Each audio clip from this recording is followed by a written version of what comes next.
in here. Comes in, head works. Mechanical bar screen. Very aromatic, to say the least.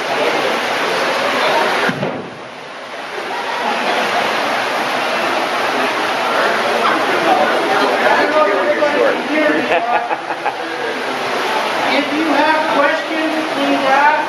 This is probably the smelliest room you'll go in today. This is the raw room. The raw room here at Canby. Comes out of the valve. If you get crazy, you get out of here.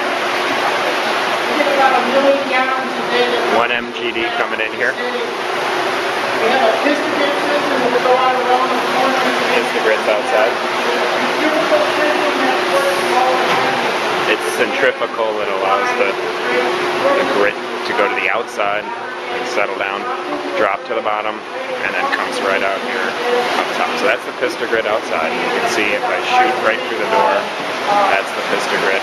That's the centrifugal area.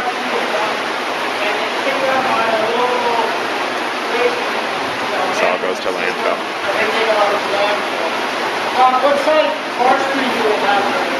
5/8. 5/8 bar screen mechanical being cleaned right now. Let's take it up to heavy. We had a screen a little bit wider. We just changed this. Dumps it into this, goes into the cannon, and then that Into the cannon and out. also. This is pretty basic here. Everything comes in. We use as much screen as Much screening as we can right here. Get rid of the heavies. An automated sampler that's on. We do have a automated sampler here, right over there. For permit requirements on info. Thursday is BOD day. 24-hour sampling on Thursdays.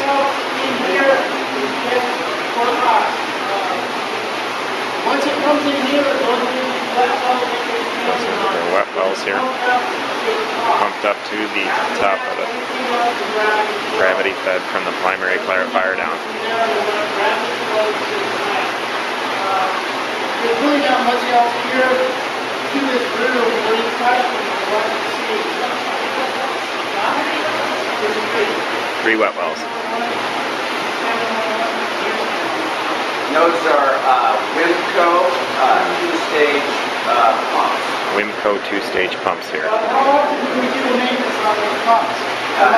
30 days. Every 30 days they do maintenance on their Wimco pumps. Lift it up. Basically, Stop here, pump maintenance. clean the pumps.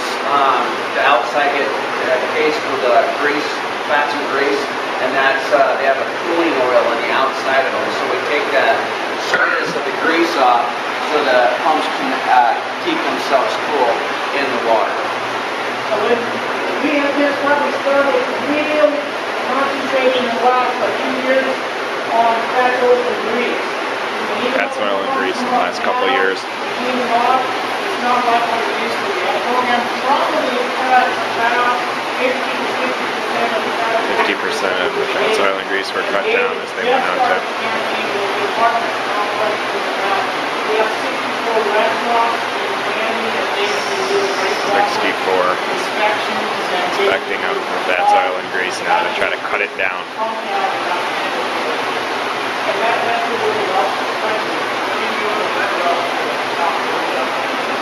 What do you do in the wet wells?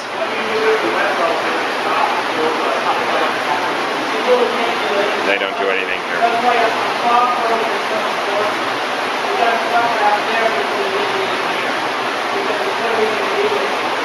Whatever you have coming in, you get what you get, okay? Get what you get. Whatever food you have coming in, if it's wheat, it's wheat. You can control toxins, you can control fat oil grease, but you can't control the amount of food. And control the amount of food. Refrigeration is only one line to change. We went to the second thing. 2 trains now. Will we have enough food to run 2 sides? And it turned out we did. Now, again, there's options. Some capacity dog food. They put just regular Purina increase in freezer time. The importance of the freezer time is within the first 30 minutes of your aeration process, all of your goods are going to be like to eat candy, right? Just like to eat candies. Same with bacteria, they like candy. So immediately you're going to get a huge consumption early on, and then later in the process as you're offering these parasites. Out to the side Smith and and pumps it and Loveless washes it as it goes through. throws it out to the side, washes it as it goes through. So your grit settling, sand particles settle to the outside and then pours it out. So again, it throws it out, drops in, goes through this unit. Up in through here, pumps that up. There. Bob and Bruce do the maintenance on this also, and I'm not sure how, Bob, what's your maintenance? 30 days. Every 30 days. One of the things that you never get into, if you hire on to a plant and you get into the maintenance, one of the things that Bob and Dave do a really good job on maintenance. So we get our pumps and our equipment last a lot longer than a lot of other places. These guys are meticulous. We have a program that helps fit out and you're supposed to do it and you do it. We've had people, salesmen come in, wow, you're replacing that pump, how many years did you get out of it? And it just amazes them of how much use we get out of the pumps. Because there are times when I've done the maintenance before I went in the lab. There are times when we change the oils and the oils look beautiful, they're clean, but we do it anyway because that's what they say to do. And as a result, we get a lot of time out of the pump and out of our equipment that other places may not normally get. So this is the first process in the wastewater treatment plant, getting rid of grit, sand, limbs, whatever. It starts here. Some places you'll go to will have barrel bar screens, and we're looking into that down the road. But this is what we have. It works really well, so we just keep it going. If you want to go up the stairs, we're going to go straight up to the top now. This is the primary And the primary clarifier after the Pistogrit. So through the screen. Heavy stuff falls into the center, and the rest of the wastewater goes Just a on, good and then explanation. it pumps it from the bottom of that big, it's like an upside down dish, and then it'll take and pumps it, and all the grit that settles in there. You get some fog in here too as well? We do. You can see on the shaft on this thing. See the fog on the A shaft. little bit of fat rolling on the outside of that. slower process. And during your 30-day maintenance, you Yeah, just take it no, out there? not that. You know, these grates weigh about, that one right there weighs about 175 pounds. So it's, and then you got to shut it down. And but when it gets big enough, we'll get in there and knock it off. How big is this? How big is this in here? How deep does this thing go? Oh, it's about 4.5 to 5 feet. 5 feet deep? Okay, cool. Thanks. I'll drop it. Smith and Loveless. City of Portland, I found out yesterday. Whoops, what the hell? I thought Daryl went to the city of Portland. Oh, so you're Clinton. He told me to tell you where he was. Yeah, he moved. That's the second clarifying process. First one is the bar screen. What the bar screen doesn't get, this will get. Our screen. This Pistogrit, unit is pretty primary self-functioning. clarifier, pretty self-functioning. Color. Color, look at the color of the clarifier. Color of the clarifier of the water should look like this. We came up the other day. I was up here looking at something, getting a car, and this ring, what color was this ring? Was it probably black? It was black. This is the center feed. Center Center feed. feed clarifier. Center So feed, comes primary up here. clarifier. Do not want this in The black. whole Say inside of so. the ring was black. Now, why is it black? It's supposed to be green. You don't Supposed to know. be But you came up and looked at it and it started dissipating. You think that we may have got the There's a few people, a couple businesses that do shirts in town, and we've been hit by ink before. One time, I came up here on a Friday years ago when I found myself, and this was blood red. Blood red. What? And because it didn't last long like that, by the time Bob and I walked around, we went downstairs and the pit, then we came up, it was dissipating, so it wasn't a large bowl. But those are the things you can have to watch. If it's consistent or stays a while, you might even think about taking a sample. Because will take a sample, take it to your lab, and then you have to determine what am I going to do with the sample.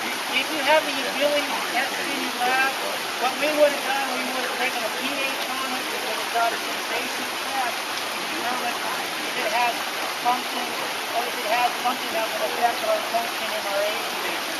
If you want to know anything more about that, you can send it to your outsourced lab, and they can do more extensive stuff on it.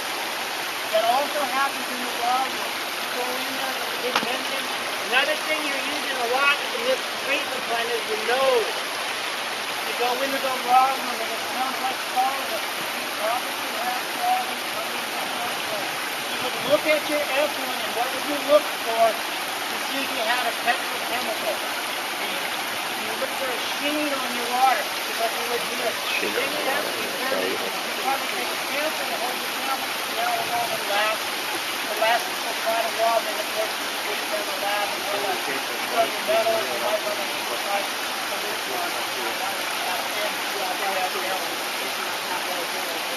You also want to smell them. Smell mustard. The smell is good. It's very simple. How often you guys do maintenance on these? 360 days. 360 days. So what Once do you a guys year. do? Change oil in the bull gear, and we oil the drive chain, and there's a primary or a secondary gearbox also that we have to change oil in. Change oil on the gearboxes. Once a year maintenance on the primary clarifier. You have to start kind of be careful of is you don't have a chance for everyone to go in this pit that's below us. You're standing on the roof over here. That's our primary scum vault. In the old days, Primary scum bolts. the only thing that kept this whole tank from washing down over there is how much of a depth of blanket it had. So this is what, 250 gallons. One time the blanket got too small, the pulp broke. The sump is right here that pumps it out. And we had 256,000 gallons going into a wash tank of 142 gallons. 142,000 gallons. Where do you think the water went? Yeah, well, it went all over the yard.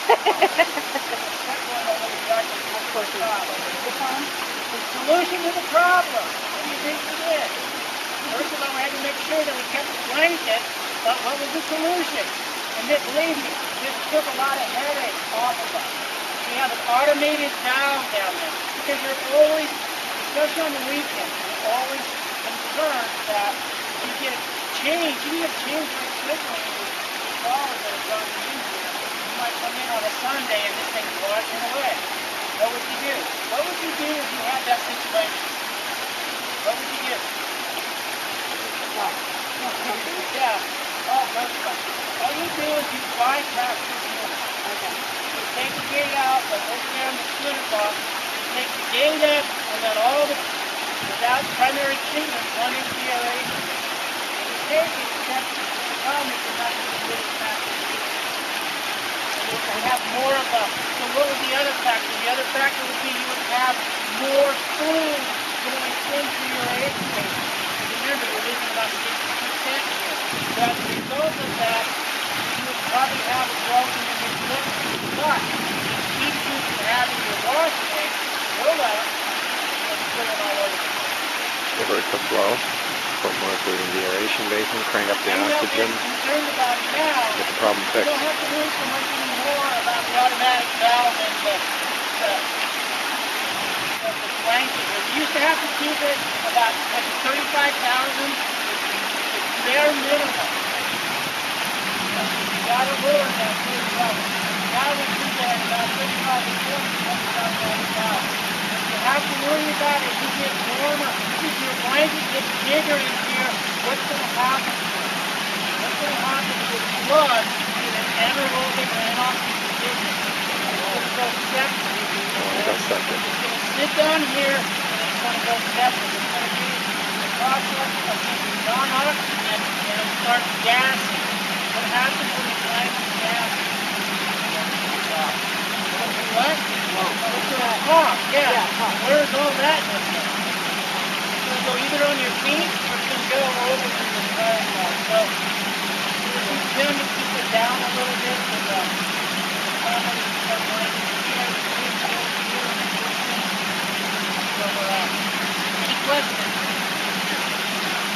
thing here? comes in Two here, trains. and the two cells behind you, you have no control Yeah. of anything in Yeah, that looks zone. like- Whatever your areas it is, we have no aerators in the first part. And everything Okay. after that, we have to go into Yeah, looks like it then. operate. Looks like It's a dynamic system. very dynamic system. Okay, it's a system that will change. If you are a control freak, if you are someone that has to have everything done really meticulously, and everything has to be just exactly right, you're going to learn very quickly that the wastewater treatment process doesn't generally respond to that. How do I know? We learned that. We learned it the last probably 6 or 8 months. We only had 2 DO probes that you see in the larger basins. We've gone now to probes here and here. We can move them into the cells. We're going to go probes to all of the sections. When we first got these probes, we became really concerned about our DO levels because they're so important in the process. Before we did that, I came up with a handheld once a week, and I measured these basins. I made adjustments according, and then I left. We didn't care. But what happened was, the more you know sometimes, the worse it can be. You understand what I'm saying? Now, we can read these things every second. Oh, it's not where we want it. Adjust. Oh no, we adjusted too much. Now remember, this is a dynamic system. What is it doing when you make adjustments? It's trying to adjust to what you're doing. What's the components here? We have oxygen, we have food, right? And we have organisms. Temperature plays a role. How much oxygen plays a role. All of that plays a role in that you're creating an environment. Remember, you're creating an environment for them to do what? Survive Eat and the organics. Yeah. This is just the wetlands in a very real sense. Except you don't have the sledges, and the sludges holding some of the toxicity factors in the metal. But you do have bugs. And so what happened was we were always making adjustments, and then we realized we were adjusting too much. Because the bugs have to then change. Because the dynamic changes. Okay? Before, we did it once a week, close enough, the bugs had a chance to adjust. They had a chance to say, oh, this is the way it's going to be. I can do this. Whenever you make a change, you've got to figure you're going to have at least 2 to 2.5 MCRT cycles before you get a complete change in your system.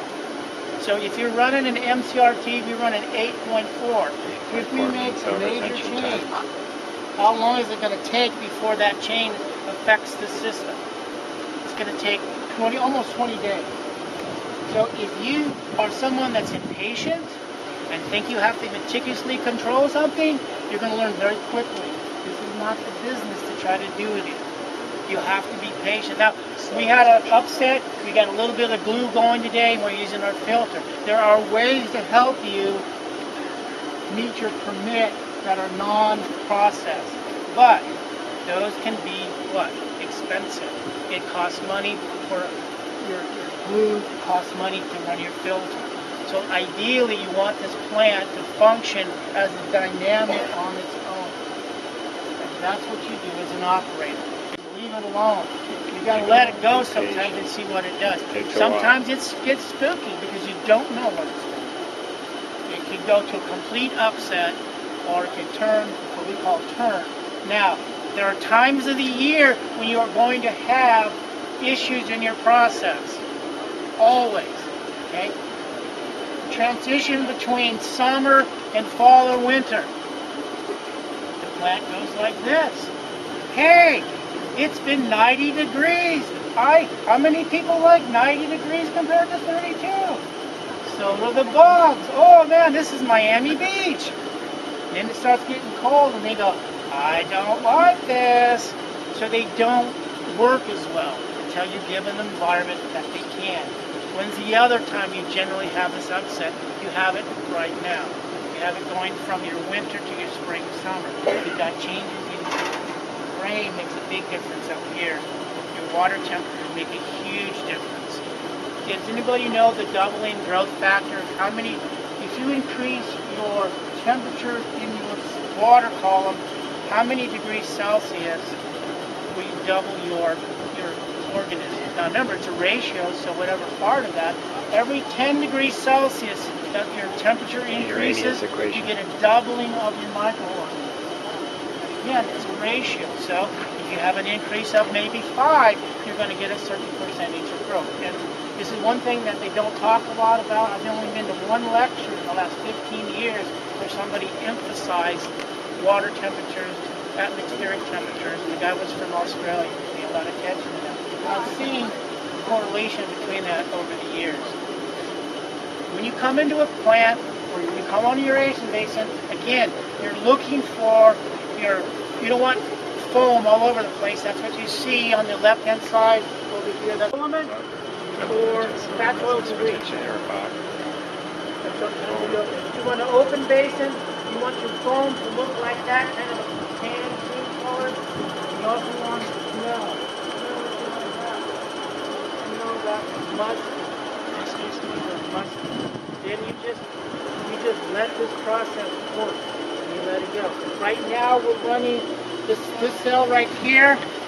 We're using it as an anoxic zone. The DO is 0.1 to 0.5. Why do you have this as an anoxic zone? What do you think? Denitrification. Exactly. Your A basin, this basin is where you want your denitrification to take place. If it takes place down there, what's going to happen? You're going to pop your bottom of your clarifiers. Remember, those are secondary clarifiers, so whatever blanket you have is going to pop. Where is that going to go when it pops? Over the weirs. Over the weirs and out your effluent. So now your TSS is elevated. And now you got to start looking at your permit. Our permit right now, starting May 1st, is 1015. It's one of the most stringent of any plant that I've talked to. So we have a daily 15, monthly average of 10 TSS. We can usually make that real easy. But it's still, when you go from a 35, I think it's on one of your 35-40 or 30-45 in winter, that's a piece of cake. I don't have to do anything to meet that in my permit. In fact, one time, we have a pH probe right here that tells us the pH in this unit. We never had an alarm on it. And then the pH probe, we'll see this in a little bit, went south and we killed everything in this. We went up to like a 12.5, 13 pH. We killed everything. And so essentially what we had was a primary clarifier, primary clarifier, primary clarifier. It happened in the winter. That was a good thing. Even at that point, we still have like a 22 and we were a 30-45. Now, we were glad of that, but as an operator, you don't want that to happen. So, what did we do? We took some of that, Re-inoculated with primary sludge back into the aeration basin, grew them up. Took about a week and a half to come back online after the pH went to about 12.5. Second thing you got to remember, the most important thing in a plant as an operator or a worker is your permit requirements. Permits, you have to make the permit requirements. So anything in your operation process becomes what? Very important. So air is a huge factor. However you can monitor your air and make it work for you. We never had this valve until maybe my 4th year in. And so our air in the big basin was going like this on this side. The air is controlled by the 3 blowers. We'll go in there and see those in a second. By the demand on this side. So this thing was off the chart. We put this valve in, and now the air runs very, very clean. You get a very constant air. I don't have to worry about that anymore. So we're going to we have valves in other places so that we can create, again, what are you creating? What are you creating in this process? Remember, you're creating an environment for the bugs. Air, food, and bugs.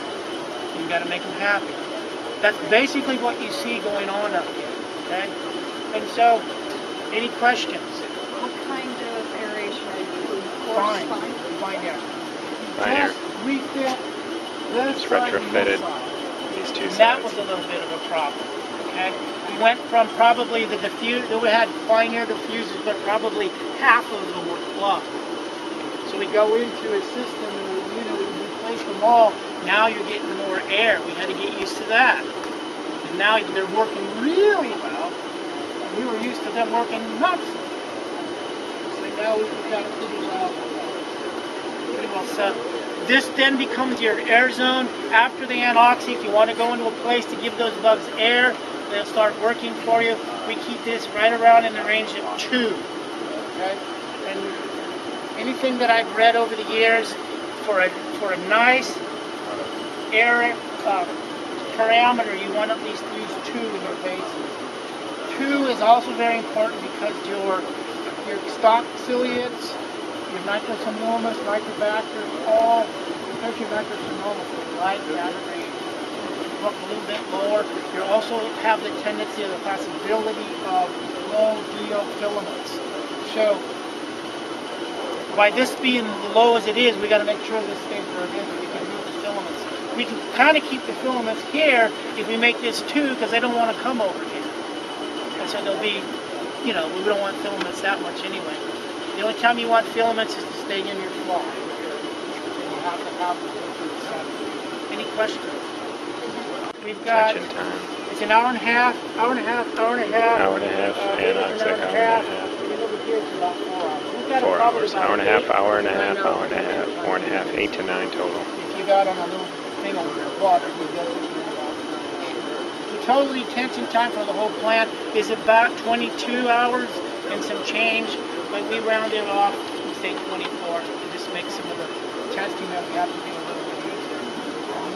When you do 3-day testing for the government, you have to prepare your samples.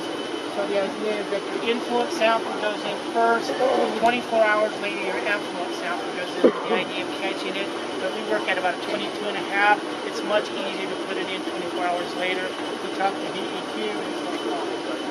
We're trying to snow them, we just want to not have to have some. We went to AO3 Sandy, plant. theirs is exactly the same Same as Sandy. in design except smaller. Smaller The than flow Sandy. goes through here in a serpentine fashion Serpentine until it fashion. gets to the large basin.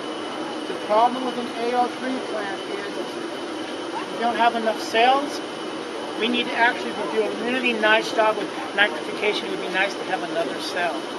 The other thing is, because of how the flow moves, you don't have enough space for the flow to move over, and so you end up trapping foam. We are notorious, and AO3s are notorious for foam. When I first started working here, we had foam up to the top of this aeration basin. And it's because of the design. And that's been something that we've really corrected, but that was part of filament and fat rolls and grease. And if you went to, have you guys go to Sandy, did you say? Yeah, we How stopped much it. foam was there? It's because of this type of plant. If you go to other plants, they'll have more of a cascading movement from basin to basin. That works really well. And one of the big reasons you're getting more aeration. In fact, so you have less money in your process. Any questions about what goes on up here? Raz and wall. We'll go down to the building, but we return our RAS into our second selector. That's Oh, good. yeah, I'm sorry, first selector. First We have selector. 2 research that come into this flow. We have an internal research pump that's in the tube well that we'll go by here in a minute. And we're returning, what do we have? I think almost 1 million gallons of internal research. That goes back to the head of the RAS. The RAS comes in up the splitter box and it's been split. Split the internal research from on the other side. And so you keep the bugs happy. Hey, Pop! Hey, Bob. What's our gallonage? What are we using as our percentage for our internal research? We check this every Friday. It's 1,100 gallons a minute. 1,100 1,100 gallons. And the gallons. way that we adjust that is the pumps have a curve, a pump curve, that at a certain percentage of their pumping capacity is optimum. And so we have 2 pressure gauges, the pressure gauge that we put on Fridays to make sure they're within that curve, so that they're functioning at maximum efficiency. Any other questions? Sure. You may have discussed this already, but is your sampling done mechanically or Yes. manually? Yeah. Now, for process control, we use that basin.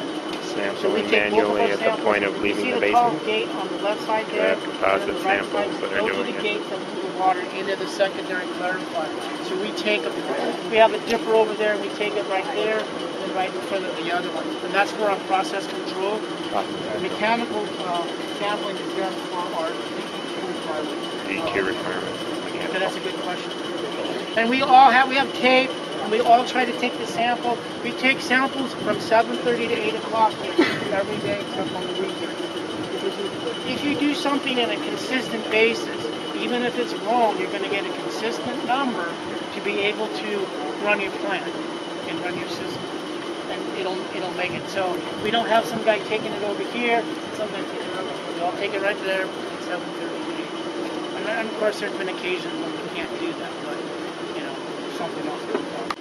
Bob and I are the Tuesday through Friday guys, and then Dave, Bruce, and me, Dave Connor, they work Monday through Thursday, so we work 4/10s. We start at 6, and we go home at 4. And then of course, if you have a weekend or you get called in, we get paid 8 hours for the holding the phone. Our plant's pretty efficient, so you don't usually get called in. If you do, it's usually a button push. Some of the bigger problems we have is power. Power bump kits. Most of the pumps that we'll see in a minute are on 5-minute delays. So it hits, the alarm goes off, you come out, the pump starts off. Because it's 5 minutes delay. But you have to come because when you get a power bump, you have to check everything else. So you get paid. We get paid 4 hours. You can't remotely check the system. We've been working on this for a long time. We have a computer now and a laptop that we can use. The problem is if the person that uses a laptop doesn't get off correctly, it freezes the SCADA, so that if we came in on a Monday, and I come in on Tuesday, for example, you were the Monday crew, you couldn't get into SCADA because it'd be frozen, because I have the computer not turned off, and it'd be, hey Don, can you turn the, we're working on it because we'd like to do that, but so far it hasn't been a problem. One other thing, and we'll move on. Somebody asked me about permit violation. What was the worst permit violation that we ever had? Well, the worst permit violation is disinfection. We'll talk about it a little more, and I'll tell you what happened. But we had 2 times we had violations with our E. coli, and we had to go through a process with DEQ, and we'll talk about that when we get down to the lab. But that's the worst. Flow, we're permitted for 2 million gallons, but they're a little bit lenient on that. If we get a weather event, what are we going to do? Stop, no more rain, you just can't do that. But they're a little more lenient than they are, let's say, the UV. Most of this time, operator here, one time I was teaching Bob, and Bob had just started. We used to have these old lights over the UV that were dinosaur, but they worked really well. He was concerned about 440 volts and spraying down with water, which I don't blame him. I told him you could turn it off, so we did. The next day we had to call DEQ that because the operator had had a certain flow that sludge from the primary. So the primary sludge goes down there as well as the waste head. And the waste head for the sludge. That's turned into the biosolids. We'll talk about that a little bit. Let's go in this room real quick so you can see where our air is, and then we'll run the fault to go along. There's a big lever in there that you'll have to pull, and it's very hard to pull, and it can kick back on you, and we've heard stories of broken arms and blah, blah, blah. The rule of thumb is if you have a generator problem, you call Onan, let their guys come out because they know what they're doing. There's a panel up at the top up there, which is an alarm panel, which deals with everything that functions in the aeration basin and other places in the plant. We check the bulbs every so often. Underneath that, you'll see your CSFM for today. Right now it's running 2,000. The next room is just an open room where the SCADA, the system that runs the blowers, is in the next room. And then the next room after that is our blowers. We have 3 massive blowers. We are over, the blowers that we have here are too big. And one of our problems is that because they're so large, we cannot get them down into a CSF ring to deal with the low flows from like 12 to 6. They will only go down to 9,800. One, but it's still too much. It's too much. We've actually, what was the lowest we've got? We get these things down so low. 980. What's that? About 980 is 980. We tried to get it below that, and we've done this a number of times, thinking they change what they did, and they start cavitating. And so you're blowing, you're just messing up your. We need a blower that can probably get down to 800. How do you cavitate air? It starts pouncing in there. It's crazy. Oh, like an air hammer type setup? Yeah, exactly. Okay. Because it's just too low. And so now we're regulating that a little bit with a PSI gauge to try to get a feel. And we blow air off over there to keep it down as much as we can. But ideally, we would like to be able to run around probably 800. Because there's times where the low flows get under 100,000 gallons. You know, we don't need a lot of air because there's not a lot coming in and there's not a lot of demand. But we're still pumping tons of air in there. So it is what it is. That's the other thing you learn as an operator. Sometimes the engineer design is not the best, and you learn to deal with it, and you learn to work it. You always have this dream that one of these days we'll get something that we don't have to make it work. Work right away. Yeah. Well, we're still waiting. A big program to reduce the amount of air and electricity use. So we refit the plant where we could with, what was it, LEDs, Bob, throughout the plant? We did a lighting upgrade. Lighting upgrade, yeah. The whole plant, parking lot, buildings, everything. And so we saved, what were we saving? We saved about $3,000 for a year on that, which was good. They've tested This it. is on light bulbs. Yeah, just on light Wow. bulbs. Bob was probably spearheading that a great job. Then we had a guy come out and they monitored our blowers, since they're the next probably largest consumer. And they found that these blowers, even though they're old, I mean, they've been here before I was here. This section came on about a year before I started, so they found that these blowers are very, very, very efficient. They're still too big for this. Well, they're just too big, but they are very efficient with their consumption of energy. So the idea is, do we want to spend cuckoo bucks to address a problem where they're pretty efficient? Can's going to get bigger anyway. Right. Or we're trying to do it maybe with blow-offs and valves like that. One that has the ability to recognize issues before they become an EPA violation, whether it be a piece of equipment sound. You get really used to hearing how a piece of equipment sounds, how a pump sounds, how a blower sounds, panels, heat. We're feeling temperatures as we do our plant check, seal water flow, the ability to be detail-oriented and make sure that you have no lights burned out. Because you have lights burned out, maybe you have something that's an alarm getting ready to burn up. Maybe something that has burned up and is sitting there and you didn't recognize that it was. You walked right by it in your plant check. Not necessarily the ability to fix it, but the ability to recognize that you have an issue, and then of course beyond that, if you can fix it, or the ability to find people that can help you out with it. Do a work order, write up a work order for it. Yeah. Centerpiece, you have a centerpiece here, and you have a center launderer, so it's a little bit different. We clean these twice a week in the summer and once a week in the winter. And it's pretty self-explanatory. It just does the final work. The RAS sump and the WAS sump are in the middle over there. The WAS goes over to a tank that's right there with the bars, and the RAS, of course, goes back up to the top. What type of adjustments did you make for your bulking? We are going to adjust our air in number 3. Bulking sludge is usually, because it's old, it can be either old or you have filament or low DO. And we just, before you guys came, the error number 3 is supposed to be about 2. It was down to 0.24. So if you have that for a period of time, you have a low DO issue because you're in an MOX zone from 0.15 to 0.5. So we think if we make that adjustment, we should be all right. Anything else that you can see? Bruce, anything you want to talk about or add? There's really not much that goes on here other than it just settles out. And it looks nice when it looks like this, and it looks bad if it looks stupid. Okay? Let's go over this clarified. You can see a little bit of the bulk. What's your percentage of road? What's your percentage? 40%? 285 gallons a year. North Wells and Clarifiers are inboard. Being the inboard, and I don't like them because they're very difficult to clean.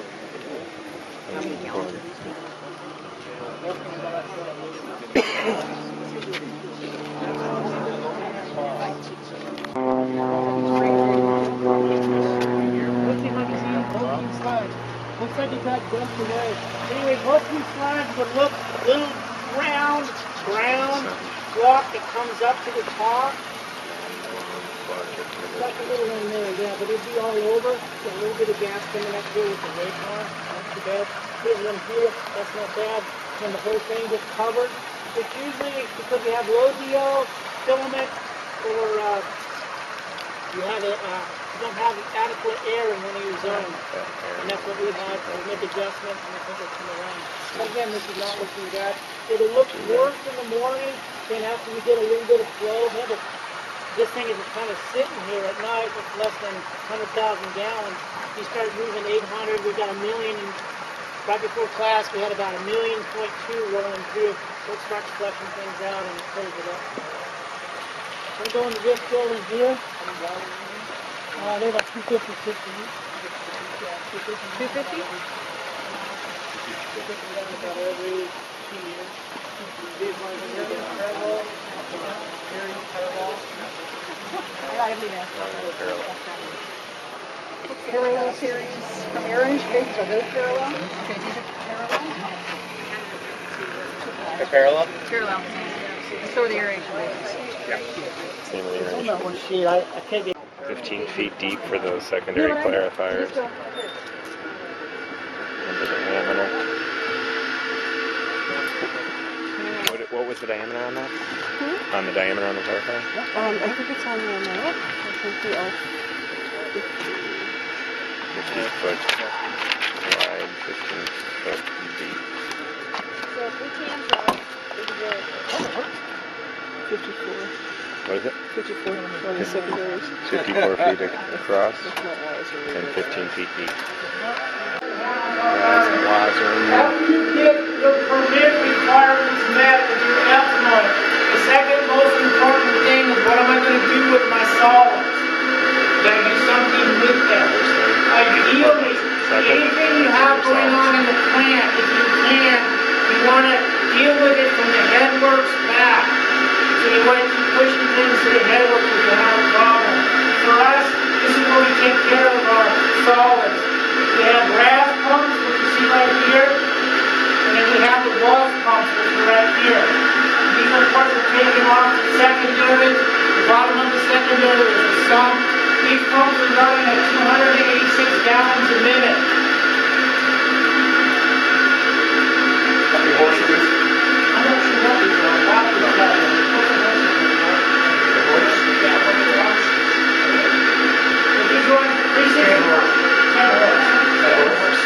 These run 365, 24 hours. And then pretty dependable pumps.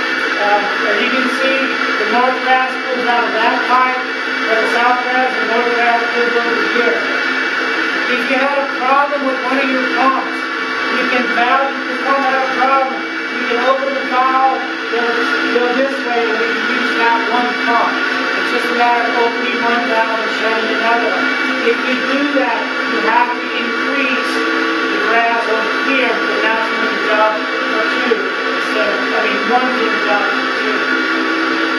This is our Wells pumps. These are sandpiper pumps. They're diaphragm pumps. how often do probably change the diaphragm if it's not bothered by something else? What does it take about 30 minutes maybe? 45? About 45. Bob can do this really well. We got it together and he's really good at this. There's diaphragms in there that move like this, that bring the rods, waist activated sludge out the sump, and that goes into a tank that's right over here. Again, if one of these pumps go down, I can use my valves to pull it out. There's that built-in redundancy. Generally, about the only thing that goes wrong with these are the diaphragms. And they last a pretty good time. 1,200 milligrams per liter. Now the book says they turn 50%. What if that puts your mixed liquor at 1,500? Should I return 30%? No. Your plant may not be able to handle that.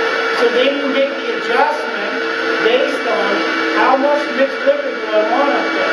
We have a situation now where we want to change some air and grow the mixed liquor a little bit. So we might increase our rounds maybe by 5 gallons. Doesn't sound like very much, but it could be enough to get us up a little bit where we want to be in our mixed liquor and not completely blow our mixed liquor out of the water. Generally, we run 276 to about 285, 290 on the return. The walls pumps, again, these are determined by a SCADA program that determines how many solids do we want in the system to keep an MCRT of so many days. We're running 8.4. When we get done with the lab test, we put the data in and it will tell us to run at an MCRT of 8.4 days, you need to waste 10,500 gallons. We go with the SCADA, we put it in, we make, right now these not be running every 10 minutes. We put the number in and I drop it to 6 minutes, 7 minutes, and it's set. The only parameter we have is we never waste in our log, we never waste a number that puts our pump time under 3 minutes. Even if it required us to do that, we wouldn't do that. And the reason is that that's too short an interval, and these diaphragms just keep working, and you can wear them out. So we'll make accommodations for that by wasting less, and we'll do it over a series of days to get where we want. That makes sense? Sometimes when you go through that transition period in the winter, especially in the winter, your wasting will go up. We've gone actually 20,000 gallons at a time, which is a lot, because of the nature. What determines your wasting is your mixed liquor and your walls pounding. And sometimes those walls will go really low and your mixed liquor go up. When that happens, that causes a problem for our biosolids. Why do you think that is? Why would we have a problem for biosolids? If they're wasting 20,000 gallons. You're killing too much? Are you killing too much? No, actually, by wasting it, you're allowing the right amount of organisms. What happens is, because you're taking more solids into the wash tank, then the biosolids now, they can, even at a maximum run rate, what do we average, about 100 gallons a minute average? Okay, that might mean that I can only take 3 feet a day out of my wash tank. Now I'm putting 20,000 gallons in there, which now reduces how much I'm taking out of that tank, which means in 5 days, if we have to process on a Friday, that tank might be fuller than we want. We always want to have that tank down, because if we have problems, we don't want to have to take stuff up to the pond. So for us, the lower we can waste, the better we are. The also is when you have that high of wasting, you have a lot of water and very little solids. And so you get to get a lot of water. But this is where the process starts to deal with our solids, other than the actual selling. And it will come. Anything to add? 400, I believe it is. 146. Yeah. 146,000. I was asked up at the top, where's the sludge go from the primary? It goes right here. It's being aerated. You can probably smell it a little bit. The waste-activated sludge that we just saw comes over here. We try to empty this tank every week. Bruce is primarily the guy that works in biosolids. He really knows how to work that machine over there, and he does a great job. But again, we only have so much capacity here. That's why when we get into the 20,000, we don't like it. We do have 2 ponds up there that we've actually put it in, but you really don't want to do that. The big reason is if you do that, what do you do with the fat, oils, and greases? You know, even if you drain it, we get fat, oils, and greases. They stay on the side of the pond, and in this time of year, you know how hard it is to get them out there. It's just a mess. So we don't like to do that if we can to help. That's all it is. It's under aeration, and we pump it then over to the biosolids room where we're going. We used to use this in this building to the right. I don't know what your time about. We had an old gravity well thickener that we line stabilized. We put it in this tank, and we hauled it out in a 500-gallon tanker. So it was about 3% solid. The rest was water, and it was great fertilizer. And we spread it with a blade. And in the summer and the winter, we had a reel gun that we used. And we did farmers around the area. We do that now for storage for this. Another 146,000 gallons before we go up there. And everything is connected in such a way that we can get it over to the new biosolids. And this is really not much you can do about this other than what the business now. Let's go over to the biosolids. This is 30 tons. 30 tons. This about every 8 weeks. Fill it about every 8 weeks for liming it. The alkalinity goes into the slurry, which we then use. Put in here for biosolids. So you got your gravity belt thickener on the top and you have the press underneath. Underneath. No. You have the gravity belt thickener, which is the top part of the mechanism. Smells better in here.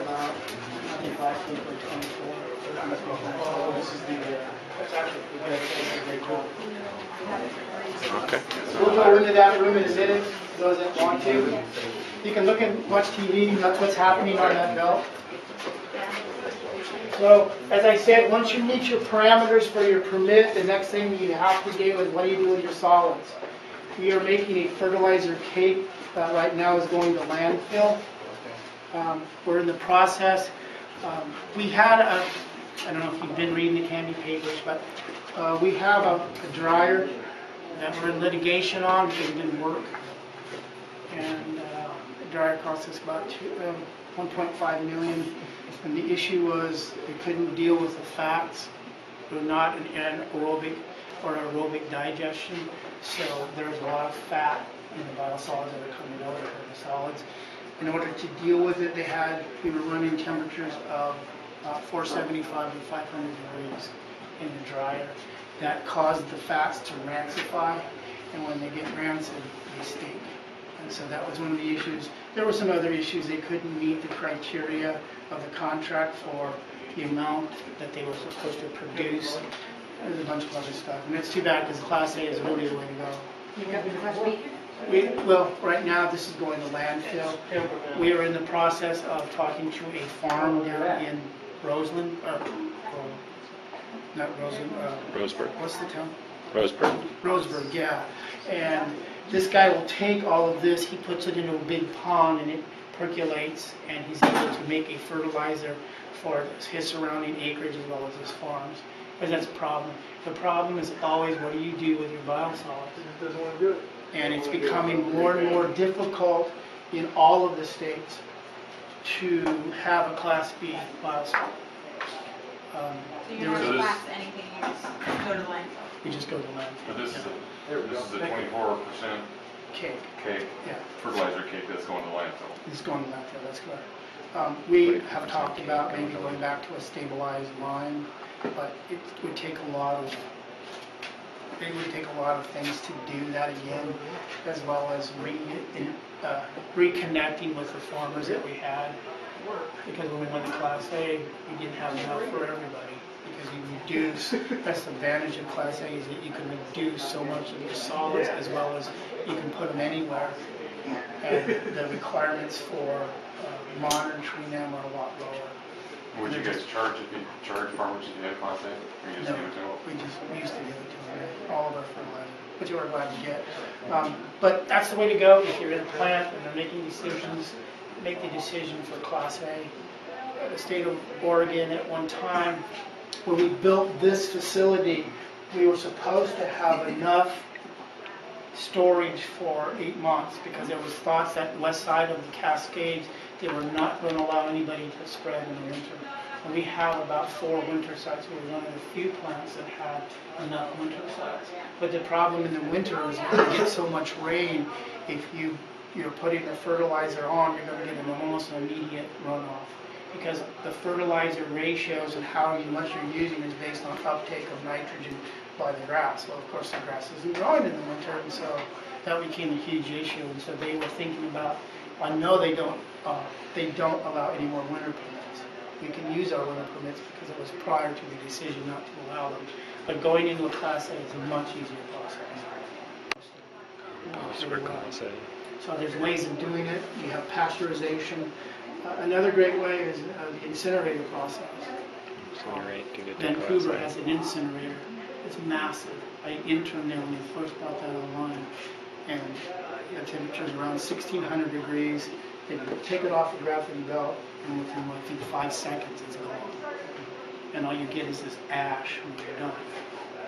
They have to be careful with particulate matter and get air control. So once you get here, this is pretty much the end of the road for the process. And again, it's very simple. We're adding polymers to drive the water out of the solids and then doing something with it. What polymers do you use? Bruce will probably tell you that. It's down there. It's anionic polymer. Polymer. Any questions about anything that goes on here? So you thicken, what do you do with the polymer? Is for thickening? Yeah, it actually drives the water out of the, it'll attach to the solid. If you go out on the belt, you'll see the water just pouring out of it. So you can also thicken it with the flights, so how many flights Yes. you put down? Yeah, the gravity belt thickener just works on gravity with the polymer. So you can, these are the flights right here. Yeah, they'll turn it and move it, and they'll drive the water out of it. You can thicken a little bit by belt speed. You can turn the belt up, and you can get these rows to where they're a little bit longer, and that helps take the water out. I've always wondered why you wouldn't just put more flights down rather than adding chemicals. Some of it's cost. I mean, you add flights, you gotta have space. The belt will have to get You have all of them down now? Yeah. Because you can We always run them all down, you have to, so you can get that turning. And ideally, what you want is you want this to start moving up this way as it forms the rows, because then it's starting to turn, and these rows, and as they form, the water drops in between. Generally, Bruce says when we get toward the end, like a foot in that, we could take that wash tank down to 1.5 feet, but generally about 2 feet under, it gets really thick. And you come up here, and these rows are just massive. They're like on steroids. And so you have to run it slower, because again, it's at the bottom of the process. And so we get to the cake. We're running about 21 to 24%, which is really good. Most people that have gravity belts and this side is set up in the valley are running about 18, 17 to 18. We do a pretty good job here of getting rid of it. And that's pretty much the process. We'll go into the lab next unless there's some questions. Again, the way to go is Class A. Gonna do something with the dryers or? Yeah. That's part of UV disinfection We had here. 144 lights. 6 We spots, ran the 144 water lights. ran through here, and it got really cooked. We mounted that in. We since gone into big aquarionic unit. Bottom of it, you can open the door, look, comes through, what is that, 8-inch pipe. The bulbs go through the pipe, the water goes by, it gets cooked. A lot more convenient than this. We've learned how to work it. It's not as effective as this because we had 144 lamps. Now we have, what do we have? We have 8 lamps are in there that are cooking that input. Can you do that again? 8 lamps. We have 8 lamps. 8 lamps, yeah. Went from 144 We have to... two units. We have a unit 1 and unit 2. Both with 8 lamps. Were they the same? They're only about this big, and but we're using 8. So we have a train that runs right now. We have our number 1 unit on. That ain't low. We can valve it off. We'll be running every 60 days. We're changing to the other unit for the ball valve. Okay. These units, You got 8 bulbs for each unit? yeah, so there's 8 volts here, 8 volts there. Okay. Here, That's bulbs for there. emergency, so if something goes wrong. Yeah, and it helps with your bulb hours. They go about 8,000 hours before they have to change them. 8,000 hours where you change a bulb, so if you go back and forth, you can make them last longer. These are run based on, it has a sensor in the pipe, and it senses how much clarity is in the water. If there's not enough clarity, it'll bump, it's either clarity or we have these units are set at 65 millijoule dosage units, right? If it drops below 65 for 3 minutes, it'll bump itself up to the next level, which is immediate. If it stays at 65 for another 3 minutes, it will put itself up to max. That's maximum intensity of the bulb. A lot of wastewater treatment plants are going to these type of units away from chlorine because they're cheaper, they're easier to use. We've been in a study with other treatment plants providing information for DEQ to determine the bottom line dosage. When we initially got these, DEQ said 40, which when the bulbs are new, it's fine. As the bulbs get older, the dosage isn't as strong, so that's why we raised ours up to 65. We want to get a good kill all the time. What we did find, as I said earlier, is the numbers run a little bit higher with these units than with the old units because we just had so much redundancy. We had 144 bulbs run, and by the time it got to the end, it was dry. But we make our commit easily. It's just we used a new system. And that's basically what we did. I spoke earlier about the problems we had with this system. Our permit, I don't know if you guys have it, 406 colonies in a single count for 1 day. Anything over that is a violation. Over that, You have to have a violation. monthly geometric mean of 126. If you have a violation, which we've had twice, principally because the check valve that you see right over here, you see that this check valve was staying open. So what happened was we were re-inoculating our lines with water that hadn't been gone through the UV system. So we were sending a processed bunch of water back in because these bulbs have to be cooled. When we get under 200 rounds per minute, this pump goes on and it recirculates. It's supposed to stop and close. It didn't do it. So we were re-inoculating ourselves with untreated water that hadn't been hit with the UV. As a result, we were off the chart. We had like 1,200. That's something in the lab that I don't like to see. Because what happens is you have 24 hours to start a test, and the test is every 4 hours. Yeah, every 4 hours you have to do a UV, and you have to do 5 of them. So when we found out we had the problem, I called at that time a guy named Ted, told me what was going on. He said, "Do you have any idea what the problem is?" No, we're hunting it down, and we actually found it. We sent the next sample through. So what you have to do is you have to test 5 days. The 5 tests for 4 hours. So I started the first test at 11.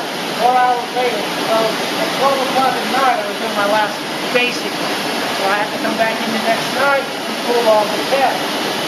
If all those tests have a geometric mean of 126, you don't have to record it as a violation. If they are over the 126, guess what? You have to do it again. Well, guess what happened? We were over the geometric mean, so I didn't see my wife for about 4 days, really. Restarted the testing again, and by that time, we had really narrowed it down, and we really got this thing locked, stock and barrel. It came out with a geometric mean of 30, and I got to go home. So that's the worst violation is the UV stuff. The water you're using now is UV treated, We had a situation years ago where we had a construction crew out here. All these pumps provide all the water for the plant. And we have non-potable on all our pipes. So we had this crew come up and they told Dave, Babbitt, goes in the sink, okay? We use a quantity tray over here, much easier. It's a 100 milliliter sample. You put the feed in it, it's sealed, and then you put it in that incubator. The incubator ranges 34 to 35, 34 and a half to 35 and a half. And you have a plus of 4 hours to take it off. It used to be on the E. coli, it was plus or minus 2 hours. With the quantity tray, it's plus 4 hours. The way that actually works is that each of the just fecal, total form E. coli. Fecal We total. are here to test with the food source E. coli as well as the temperature. If the temperature gets too low, there's only certain kinds of bacteria that will grow at that temperature. So the ideal temperature for E. coli is 34 and a half to 35 and a half. If it gets a little above that, it's not too bad, but if it goes way above that, you won't grow any E. coli. If it gets below that, you won't grow E. coli. You might grow fecal. I'm not sure the range is, you might grow total. So we test that twice a week. It's part of our permit requirement. We do all of the process testing here in the lab for our daily processes, and that's spins, TSS, nitrate, we do ammonias, and then of course twice a week we do E. coli's, ammonia we do ammonias every day, but we're only permitted twice a day. We get a very high 18 average with 33 daily, and we never get over in our effluent. If we go 3, our effluent for ammonia, something's wrong. So we're very low in our ammonia output, although we are very high coming in. We are probably, if all the plants you see, we're probably one of the highest when it comes to the amount of ammonia. And over the years, we've tried to figure out, today we had a 63.5 milligrams per liter of ammonia. Most plants are running 34. Our PE was 38.8, and we went out the door under less than 0.01. So what does that tell you? Exactly, we're getting through the process, and that's what we want to see. So the problem if you don't get through the nitrification process is not the nitrate. The nitrate can build up, and that's okay, but your tribe is poison. If you get too much in your system, it'll poison your system. It'll start killing off stuff in your anaerobic system. So that's why you watch your nitrate. We're not permitted for it, but we watch it. We test it every day. On a weekly test it. We usually don't have a problem. We do all the testing for a 3-day. You're required by your permit to do 3-day testing. Okay? Ultra-close testing. We test for A5 priority pollutants, neutral base, acid base. We test for organochlorine pesticides. We test for PCBs. And we also test for a few other 8 other things that are listed on our permit. That testing, we just contracted with the city of Portland. They will do all the testing. We used to send it to Seattle, to Frontier Global Sciences, but we had some problems with them. One of them was their inability to reach the quantitative limits on some of the tests we were getting back, which is what the DEQ of Oregon looks for. It looks at as far as your limits. And so they were not able to quantify. So now we're in a situation. Darvin Trammell, who used to be the lead here, he's now head of the Environmental Services Program. He and I work together to make sure we're in compliance. So now we're in a situation with the lab that they have to be able to, because we may get a violation or get a warning from DEQ about the test. We need to have that lab support us that they can quantify. DEQ is not here have anymore. that attitude, it'll come back and bite you.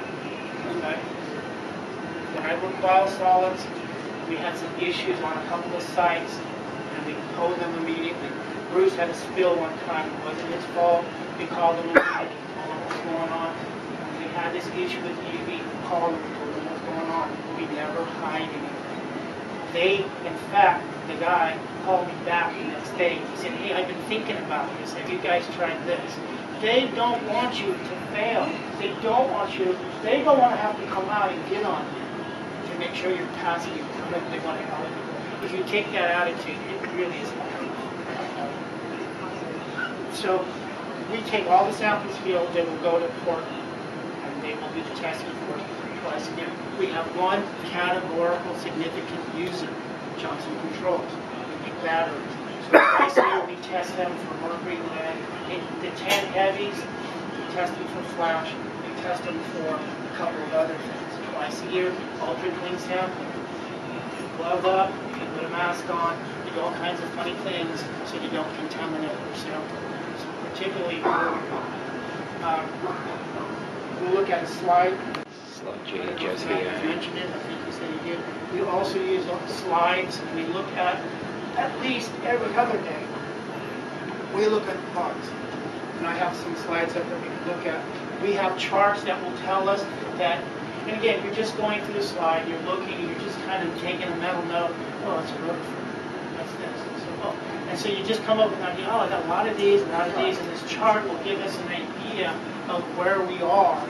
Are we young, are we old, and how the process is working. Again, it's another way of gathering data to help you make decisions in the process. Right now, as far as lab and wastewater treatment plants go, the big issue right now is, for lack of a better term, how low can you go? How low can you go? There's some real conflict between especially small wastewater treatment plants, but even Portland, okay? And the DEQ, right now, they're going through certain limits on certain toxins. And what they're determining on the limits is what's the lowest detection limit we can find this. For example, on our permit, we are detecting down to a nanogram on mercury. A nanogram is 1/1,000,000th part. Okay, our permit for mercury is down to around 50 or 60 parts per billion. I had a class with Chuck. He's the head of a lab in Portland. They're going down to 5 trillion of a part in mercury. Legitimately, it's tested. In the lecture, though, he said, even if the lower you go in any type of testing, you're going to be guaranteed to find something. Makes sense, right? The more minute, the smaller you look, the more you're going to find everything. Portland Lab is leading a group of us where we're in with them in argument. Aqua is too. Just because you can detect it is not necessarily a good reason to make it a detection limit. Because the issue for the detection limits based on the 1974 Clean Water Act is what? Does anyone know? Yes. It's health of the water. 1974 Clean Water Act, which is what your jobs are based on, says that this act is to be our effluent is by how long this species live, and then they cut them open and they determine the mutation factor. I talked to the guy that I talked to a lot over there. He helps us in our biologist. He said there's a little lab because they've had increased testing with no correlation between health issues that have had to let operators go because they're small and they can't afford the budget of having them tested. So right now, Aqua and a lot of the cities, we're all together saying, okay, we understand you can go that low. As I said, what is really a high health material? So that's what's going on with what my world is. And we don't know what's going to happen. You want to step over? He's not really little when you look at him in a microscope. We have not seen these before in any of our slides until probably the last few weeks, maybe last month. So I'm going to get in one of my books and determine what does that indicate as far as seeing them. Yeah, it might be, huh? And that becomes an issue because we get conflicting information. Here's a picture we took last week. This is the flock, and here's your stalk ciliates in the flock. These are called colonial stalk ciliates because they grow together in a group. You will see slides where you have a stalk over here, a stalk over here. Those are called solitary stalk ciliates.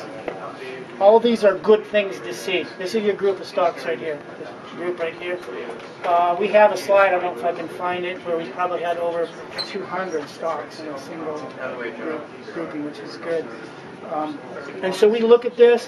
What are we looking for? If you see right here, I think you can see that. You can see a little bit right here. You have filament coming outside your flock. Straight line. Okay, you want your filament in the flock, but this is not a bad thing because there's not a lot of it. Okay, every plant, some of you that are in a plant now will know that every plant has a filament that forms the backbone to your flock. You just want to keep it in the flock. Our filament is M. parvicella. Okay, that's the one that we tend to see a lot. It looks like horsehair, and we want to keep it in the flock. And so we keep a tab on that. If you had a problem with M. parvicella, you could waste it out. That's a pretty picture. And that's again another stalk ciliate. And then we do have some M. parvicella running in here. There's a piece of paper right next to that girl's right arm here. Thank you. Now this is a chart that we use, that we look at. We used to write it down, but now we look at it. Again, you can see with the various types of organisms, you're saying that you're getting old over here, young over here and old over here. And so ideally you'd like to be, I think it's good to be here and maybe a little bit young. And this is what we look at every day, every other day, and that becomes part of our process. Now, sometimes as an operator, through experience, the only way you can get it is do it. You'll get conflicting data. Okay? Right now, our sludge age, to me it looks like we're a little bit old. Young. Okay? I just did my sludge age for yesterday, and it says we're old. If I look at my bugs, I think we're probably right in here, maybe a little bit over here. So if I look at my bugs, I think I'm doing pretty good. Okay? My sludge age says I'm a little old. My SVI says I'm old. Okay? My settling says I'm young.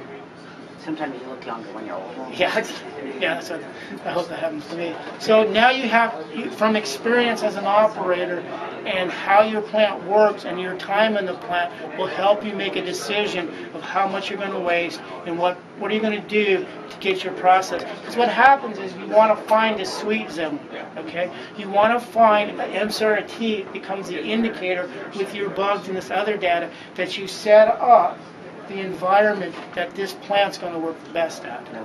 And then what do? You just write it. You just created the environment, so you let it go. One of the things that we all don't like to do, sometimes we have to, is we don't like to use polymer.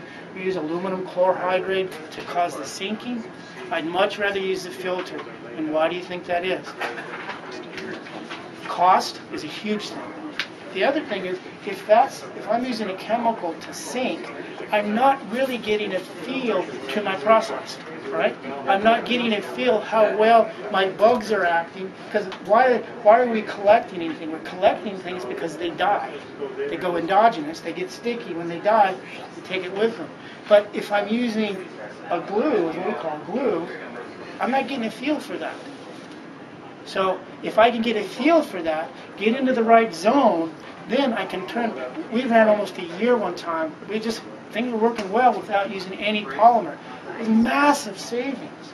Because the tote is very expensive, 250-gallon tote. You can go through those in about 6 weeks or sooner. How much does the tote cost? I'm not quite sure. You know what? I know. I have a few. It's up there. I think it's over $1,000. Yeah. It's for a plant like this, you don't want to waste your budget, and you want the process to work.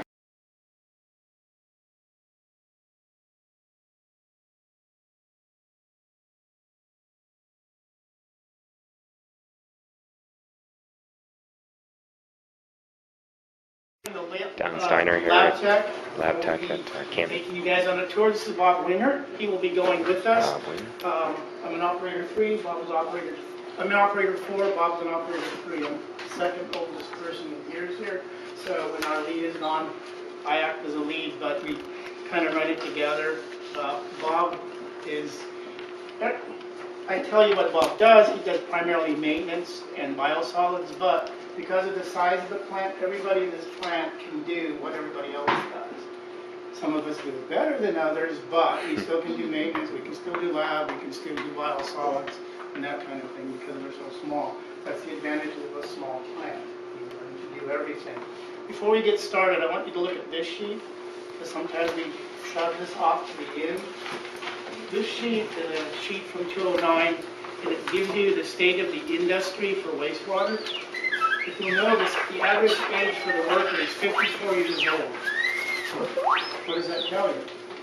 Nobody's been retiring. That's right, there's a lot of opportunity in this field. And it's this is 4 years ago, 5 years ago. Every operator here went through Clackamas here. And we all got on here. The only reason probably you're not seeing as many jobs as this chart would indicate is with the economy downturn, a lot of people are staying in a little longer, so their PERS will be a little more. But we quite often, I would say, maybe once or twice a month or so, we get job, flyers from various plants looking for people to work. If you're flexible, if you are not so geared to stay in this area, there are tons of jobs. We get stuff from all the way from, I think the last one we got wasn't Bob from Klamath Falls, I think, or Medford, asking for an OP1. Very easy to get in as an OP1. We started at $20 an hour, full bennies. It's not bad. And I don't know if they still do this. I think Dave went through it. If you have a chance while you're taking your classes, is everybody here 2 years or 1 year? What's the range here now? Most people were trying to go for the 2 now. That's Okay, what it. 2. So you're in a situation, when I went to school 15 years ago, and I think they still do it, you can do an OIT. Is that still good? Yep. I would recommend you do it like yesterday, okay? The OIT gives you an opportunity, you're an operator in training, your classes go to that. As soon as you get on a job like this, you can take your test in 6 months as an operator 1. And so you just get your foot in the door quickly. Once you get your OP1, because your certification for an OP1, that's what everybody's asking for. Then it's just a matter of maybe a year and you get your OP2 and work your way up. But you might as well do it. They give you the opportunity to do it, so do it. Yeah, most of us already took that in Good. the past. Good. So you guys you're ahead of the grade. Right. Second thing, now we talked to John Lewis about this, and we never got any feedback. Most of the wastewater treatment plants will ask you to have a CDL. Okay? You may never drive, but you may need a CDL. So it might be useful to go and try to get one, whether you use it or not. I have a CDL. I haven't been in a truck for, I don't know. I'm gonna let mine lapse. I haven't been in a truck. When I first started, I drove a truck. Bob drove a truck. We were all two-haulers. So when we started, but I haven't driven a truck, and I'm a Class 4 CDL. I haven't driven in 5 or 6 years. But I think Bob still has his. Bruce, this is Bruce Shellquist. He's a biosolids guy and drives. Bruce hasn't had this because when we do drive, just driving. But Bob, when was the last time you drove? Well, driving dump truck and stuff like that, we still have to have Class B Yeah. or Class A if you haul a trailer 10,000 You get a pounds CDL. above. So we're required to all have it. Right. As a lab tech, they just took that off, so I don't really need it. But as far as, when was the last time you were in the biosolids truck, other than driving around here? It's probably been a while. Years. So, but it is something that some of the jobs ask for. So if you have a chance to get it, I took my CDL learning to drive the truck around this plant, and then they took me on the road, and it was a mess. But anyway, so if you can get it, I would get it. It's pretty spendy to get it on your own. So if you can get a company to help you out with it, so you can have a truck to drive. Otherwise, truck driver school, I think it's $5 or $6 grand. to get. And we talked to John about having it at the school, having a class that would be part of your opportunity as far as your education, to just take it at Clackamas. We thought for sure that there would be some company that would be more than willing to I'll put look a into class or put us on-site truck and teach you guys. Then you take a class, you do that, and you got your OIT, you got your CDL. You're really in a good position then to go out and interview. I'll look into that because I feel like we just paved some parking lot for all the motorcycle training, and who knows what else they're paving what else they're doing on that new Yeah. gigantic parking lot. But Yeah. that would make Our because trailers have pitched. following the One flow thing here. you'll notice on this is that the wastewater field is, everybody here, we were talking about that this morning, I hired him when I was over 40. So there's not a lot of age discrimination. There's not a lot of gender discrimination. This is a pretty open field. I'm surprised about how many women are getting into it. That's a good thing. Okay? And how old people can be, because a lot of people are using this as a second career. They're finding out that it's available. Once you get into this place, if you work hard, you'll stick. And you have two options. You can go private or you can go municipal like the city. The advantages of using the cities pay more than the privates. But again, the jobs are available and they're there. So you guys are making good choices. That's what I'm trying to tell you. You're making a good career choice if this is, if you follow through for this, because there is work. And since I started 15 years ago, the wastewater field is just open huge. Here, I do lab and operations with everybody else, but you have stormwater, we have a pretreatment program, you have a variety of other things. We have a fat, oil, and grease program that's part of our pretreatment, that Dave Fromm, who went. There's a lot of things opening up. So if you get your foot in the door, you don't have to stick here in the poop plant. You can go pretreatment, it's huge. Fog, Portland has a massive crew that go in and do restaurant inspections for fat, oils, and greases. Your pretreatment programs, if you have categorical significant users, you go in and inspect to make sure that they have to be permitted to dump into the plant, and you go in and inspect them. It's a huge field, and it's a very important field. There's no way for us to be protected what we're getting unless we have a strong pretreatment program and a sewer overflow. And so these programs are becoming very, very important. And they're opening for you to work in, if that's what, and then of course you have collections. Some guys like to be out, helping with bringing the flow to us. That's a whole other part of what we do here, but none of us. We have a separate department. So again, you guys are making good choices, stick with it, and I think things will work out for you. We're gonna go out this